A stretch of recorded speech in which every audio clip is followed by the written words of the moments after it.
Welcome, ladies and gentlemen, to Fantasy Booking here on Zop Gaming. I'm Tim Green. I'm one of the voices of As the Buckle Turns, and today we are booking the Go Home show to Fyter Fest. Boy, was this interesting, because according to my plans, I didn't have much actually scheduled, so I actually got to have some longer matches in this card, as you'll see in a few minutes. This is gonna be maybe a little bit longer, because at the end of the video, after we've done the booking, we've run the course, we know who's won. We're gonna go and take a look at the ratings, and I'll actually show you my charted graph of all the ratings, because ratings have been going up consistently, which is awesome. But let's dive right into the go home and let's dive right into the Go Home show to Fyter Fest. Let's roll it. I really need an intro here. Alright, so I'm going to slide right in here. I moved, so I do not have access to my green screen, so we're going to be using the footage that I recorded while simulating this week's Dynamite in Total Extreme Wrestling 2016. I'll be using the same footage most likely for Fyter Fest, which will not be going up this Saturday. It will be going up next Wednesday, because I'll be only going to once a week for this show for the time being. That's why you're going to be seeing this strange footage. Hopefully after Fyter Fest, I'll have my green screen up and ready to go, and I'll be able to go back to that format. But for now, we'll just use this footage that I used while simulating each of these shows. Enjoy!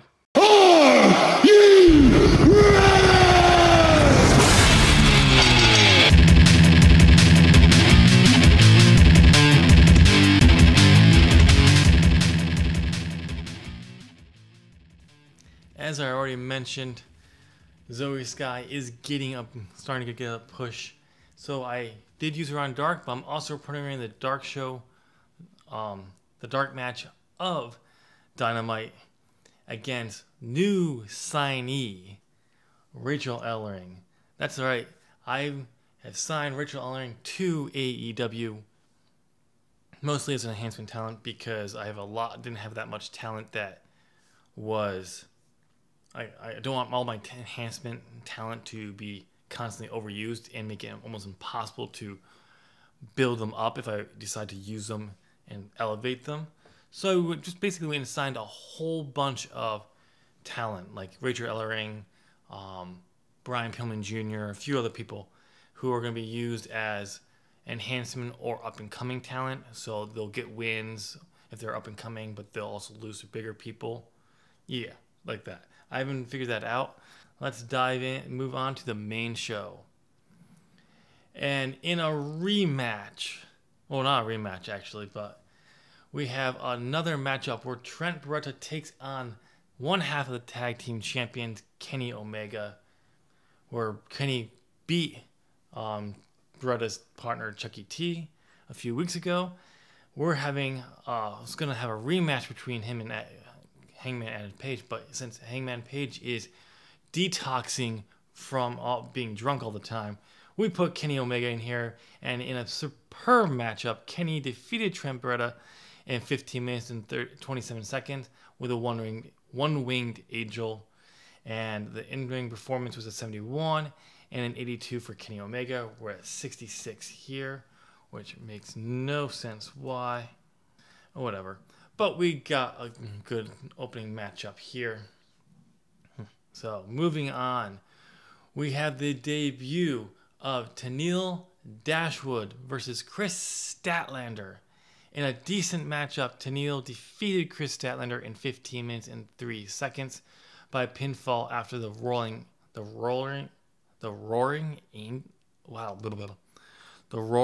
elbow. Well, that's not something you want to see. Tenille Dashwood was really off her game.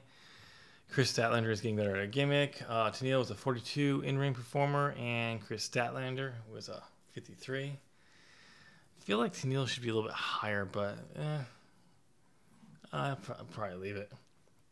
But there we go.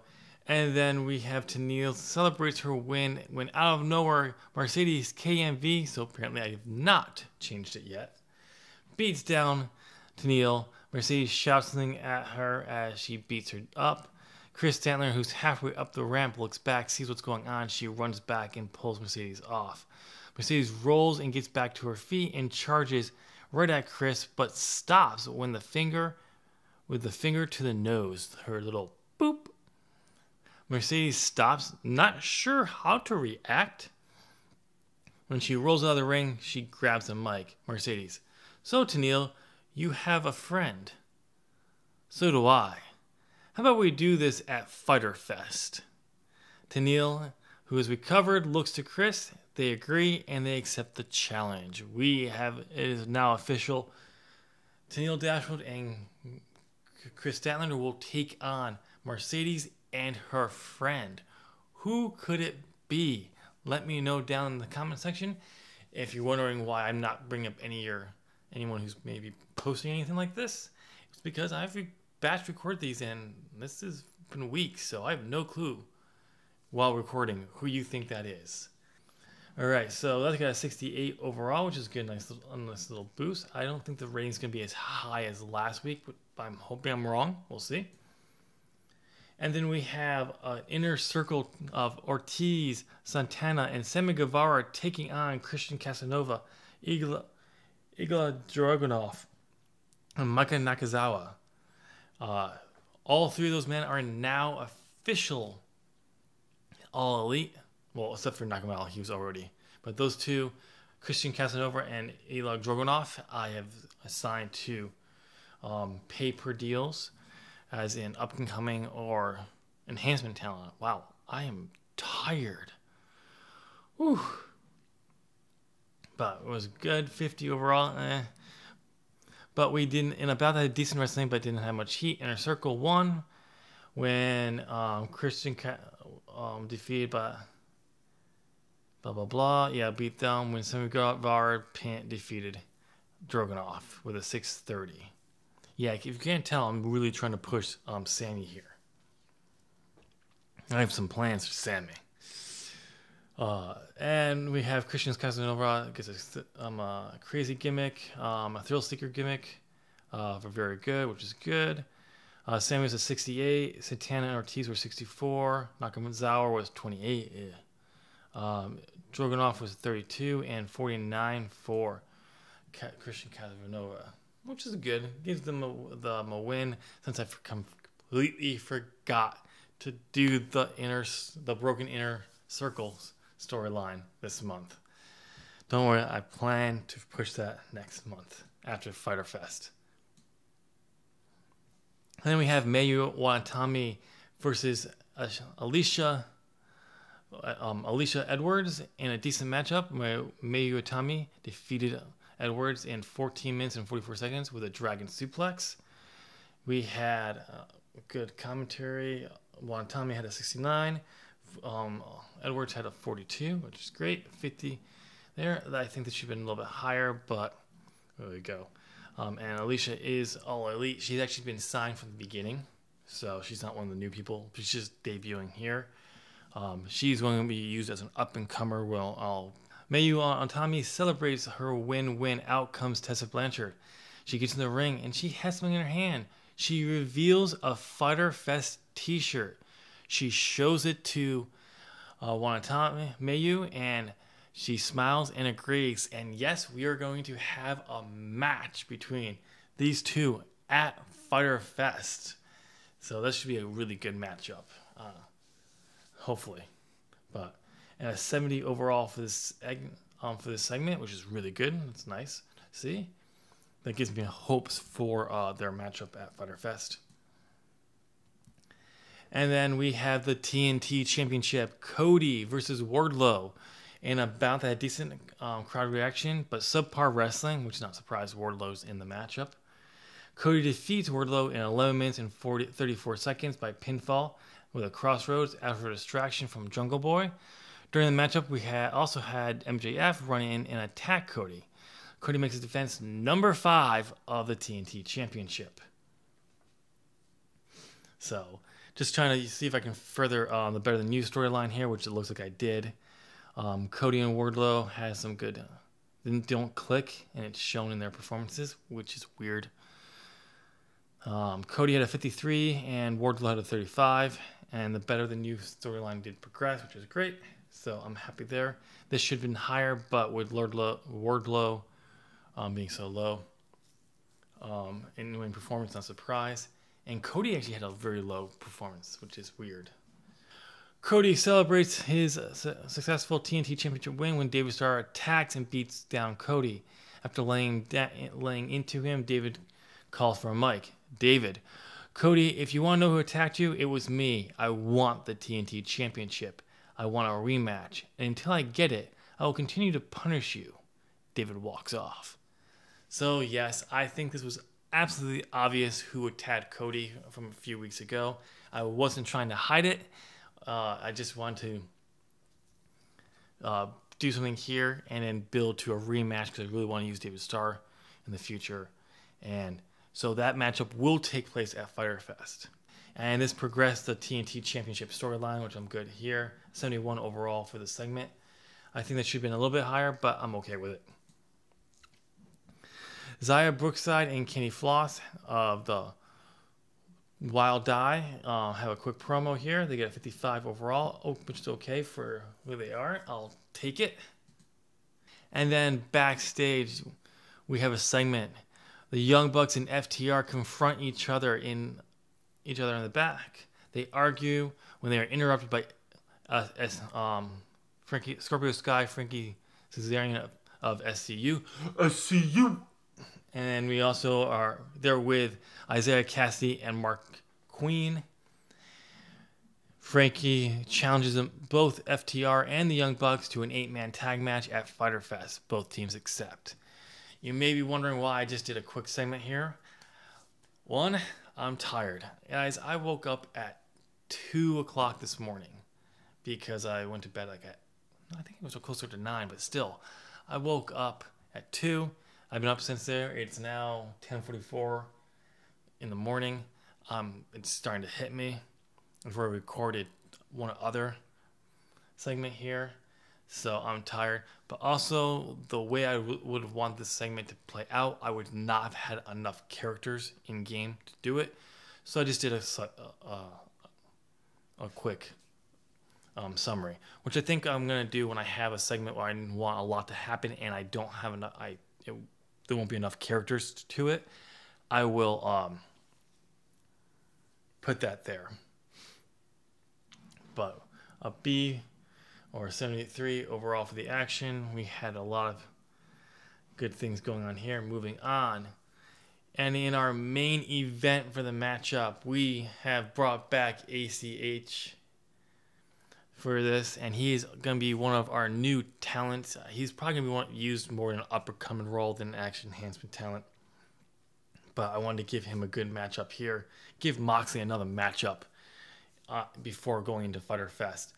So we have Moxley defeating ACH in a 17 minutes and 32 seconds with a Death Rider. ACH got a poor rating for a fan favorite whole gimmick. Ooh, that's not good. And Jon Moxley had an in-ring performance of 82. ACH had a 61. This gives me a 71 overall rating for the matchup, which isn't too bad. I'll take it. So, yeah, I can tell this card's rating is probably going to be down, but we'll see.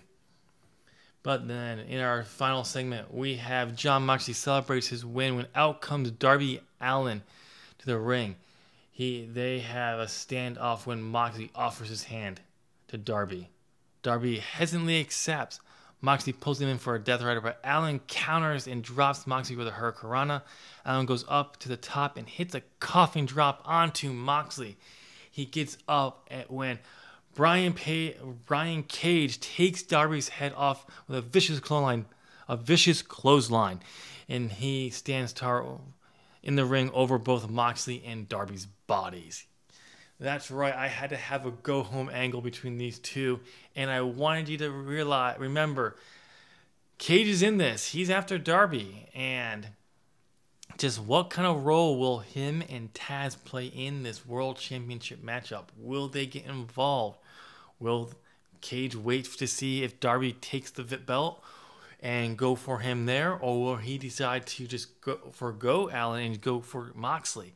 Only time will tell, people. Brian and Cage have zero. God damn it! I hope the chemistry can actually evolve over time, but apparently, I don't know. I haven't played with chemistry settings on ever, so.